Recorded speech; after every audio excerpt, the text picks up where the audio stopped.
warahmatullahi wabarakatuh. Kembali lagi kawan di Legenda Catur Dunia. Kembali lagi di Norway Chess babak kedua. Tadi di kolom komentar banyak yang ingin melihat permainan Abdus Satrov di babak kedua melawan Ariantari. Oke, kita akan ulas gamenya kawan. Langsung saja. Pion E4, pion C5, Sicilian Defense dari Abdus Satrov. Kedua pemain ini mengalami kekalahan dalam permainan Armageddon di game pertamanya. Ariantari kalah dari Mamedyarov, sedangkan Abdus Satrov kalah dari Anishkiri. Kuda F3, kuda C6, gajah B5, Rosolimo, Netsmedinov attack. Pion D6 berubah ke permainan kanal attack sekarang. Pion G6 merupakan pilihan utama menghadapi Rosolimo, Netsmedinov attack.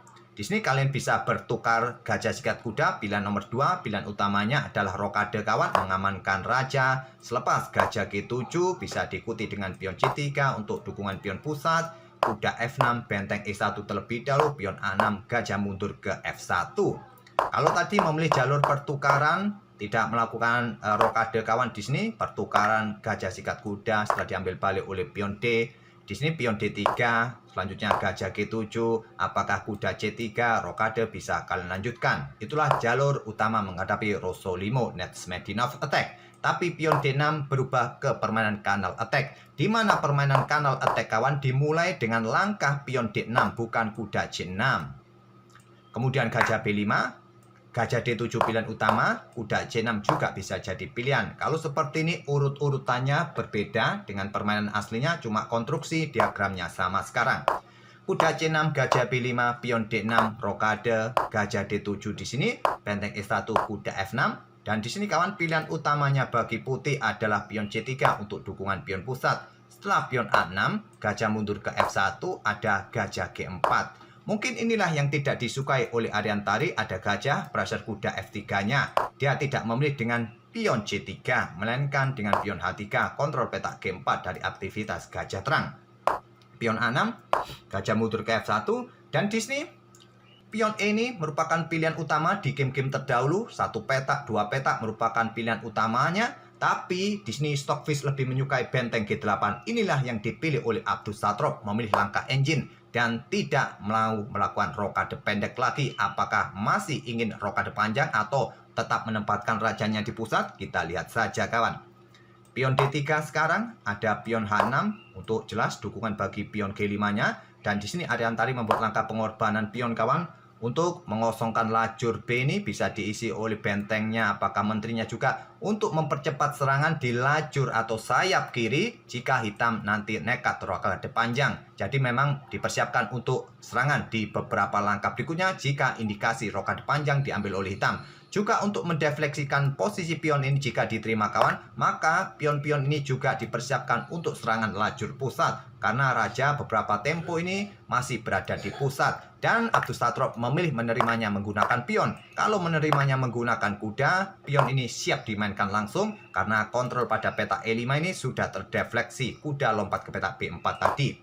Abdus Satrov memilih dengan pion C pukul pion B4, ditawari lagi dengan pion A3 agar 3 perwiranya ini juga siap berkembang kawan untuk ambil balik. Ditolak oleh Abdus Satrov, memilih menyerahkannya di petak B3, ditolak pion C4 dimainkan, buka akses bagi menteri untuk ambil balik pion hitam ini. Pion G5 lanjut Abdus Satrov, menteri ambil pion B3, coba ancam pion di sini kawan. Pion G4 didorong terus, pion H pukul pion G4 diambil balik dengan kuda. Agar diagonal ini juga bisa dibuka nanti kawan, apakah pion E6 dan menteri siap keluar langsung ke sisi raja, kita lihat saja. Pion D4 lanjut putih kawan, dan di sini dibalas menteri keluar ke petak A5. Untuk memberikan tekanan bagi pion D4 ini, gajah juga bagus menurut Stockfish dikeluarkan kawan. Tapi memilih dengan menterinya yang keluar untuk tekan pion ini, posisinya menekan benteng. Kuda siap ambil pion, diambil balik, benteng bisa jatuh karena kuda terdefleksi kawan. Dan di sini juga ada jebakan, mempersilahkan putih ambil pion, tapi ini adalah pion racun. Kalau sampai diambil oleh menteri, posisi menteri akan terjebak dengan benteng B8.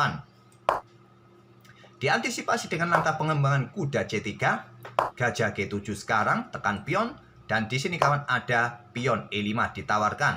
Diterima, pion D pukul pion E5 tidak langsung diambil balik. Gajah D2 terlebih dahulu, awas ada discover. Menteri langsung mundur kembali ke D8, pion D5 tidak jadi diambil pion ini. Untuk usir kuda, kuda ke D4 menantang pertukaran dan diambil balik oleh kuda, diambil balik oleh pion ancam kuda, kuda ke E4 sekarang, dan di sini gajah E5 lanjut Abdus Satrop langsung diusir kawan, tidak memberikan kesempatan gajah mempunyai diagonal ini.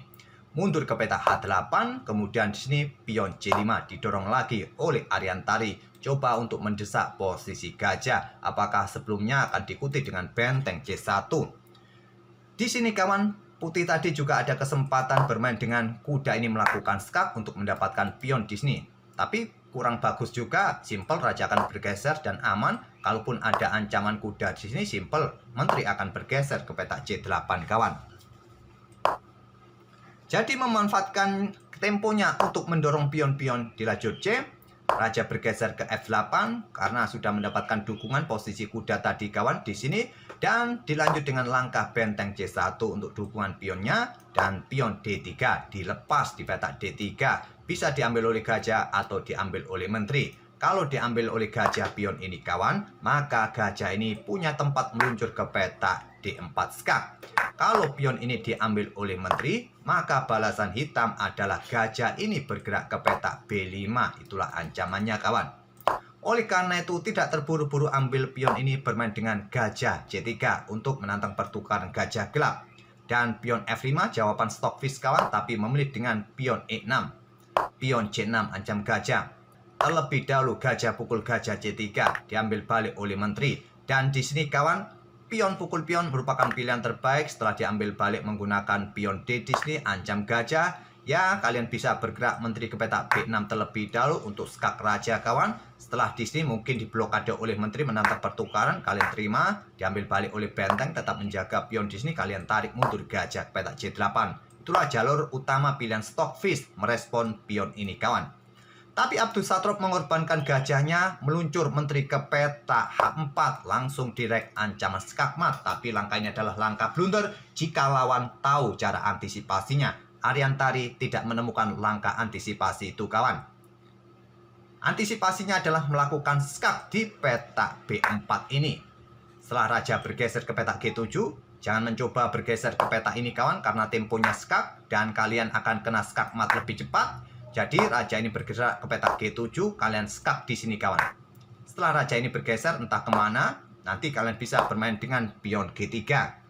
Membuka akses menteri, menjaga peta H2 dengan tempo ancam menteri, dan kalian masih bisa mendapatkan perwira yang lain nanti. Kalian menang, tapi Ariantari tidak menemukan langkah itu kawan. Dia melakukan skak di peta C5, ini cukup berbeda. Kalian tidak mempunyai akses di baris kedua nanti untuk mencoba melakukan tempo skak dan juga pertahankan baris kedua.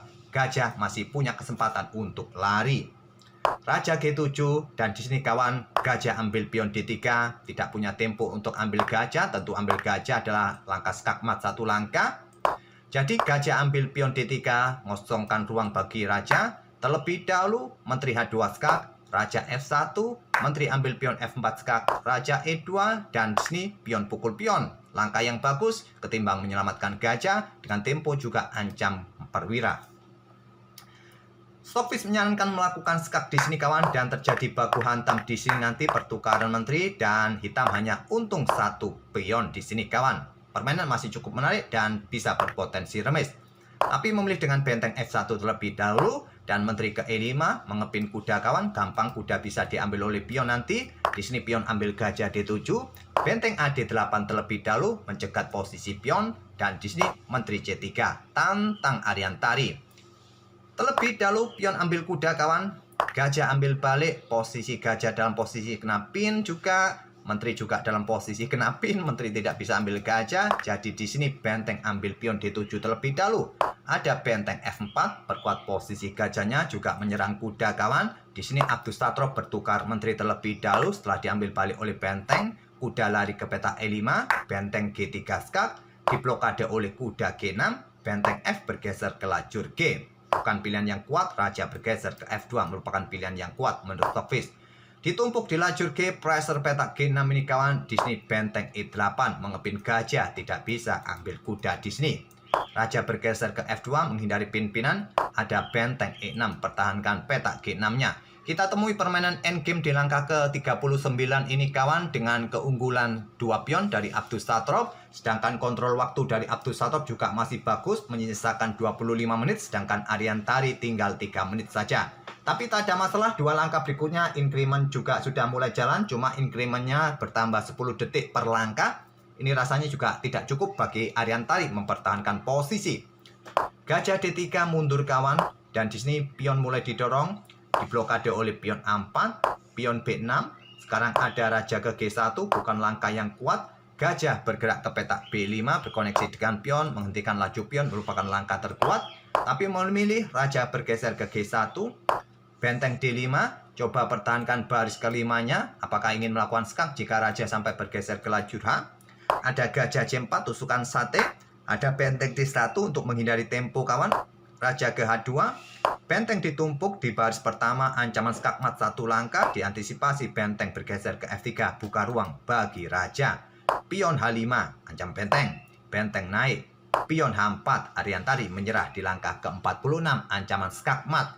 Apabila permainan tetap dilanjutkan, agak panjang kawan, kalian bisa antisipasi ancaman skakmat ini dengan langkah pion G3, tapi selepas itu beberapa langkah berikutnya kemungkinan gajah ini akan jatuh ataupun pion yang di sini bisa lolos.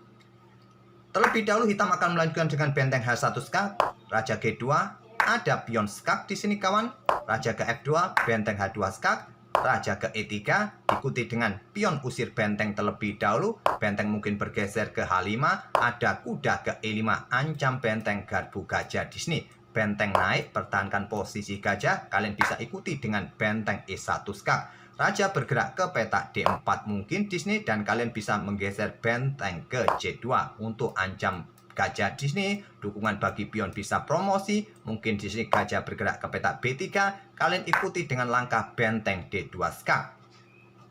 Raja bergerak ke petak C3, kalian ikuti dengan langkah benteng D3 skak. Raja ke B2 dan di sini kalian bisa lanjutkan benteng E2 skak. Gajah di langkah berikutnya bisa tewas kawan. Apakah gajah ditaruh di sini? Ya kalian bisa double benteng, gajah jatuh di langkah berikutnya. Benteng sudah tidak bisa lagi untuk backup gajah karena masih ada kuda di sini nanti. Tak perlu saya lanjutkan lagi, terserah kalian mau bergerak ke sini raja, ya benteng ditumpuk saja, gajah juga masih bisa tewas di langkah berikutnya kawan. Oke, itulah kawan permainan dari Abdus Satrop yang mengalahkan Ariantari dalam permainan klasik di babak kedua. Tadi sempat melakukan blunder Abdus Satrop di mana dia direct langsung saja memberikan ancaman skakmat kawan. Setelah menteri ini ambil pion yang ada di petak C3, maksudnya gajah di petak C3 kawan, menterinya diluncurkan meninggalkan gajahnya. Sayangnya Ariantari tidak menemukan langkah menteri yang melakukan skak di petak B4, kemudian diikuti menteri bergerak ke petak B2 skak dan seterusnya. Oke, semoga permainan dari kedua pemain tadi dan ide-idenya bisa memberikan wawasan, referensi bagi kawan-kawan untuk menghadapi permainan Rosolimo atau kanal attack kawan. Seperti ini tadi, seperti yang saya jelaskan, beberapa variasi yang ada di tahap pembukaan ini. Kita akan bertemu di video-video berikutnya kawan. Terima kasih sudah mampir tiap hari. Wassalamualaikum warahmatullahi wabarakatuh.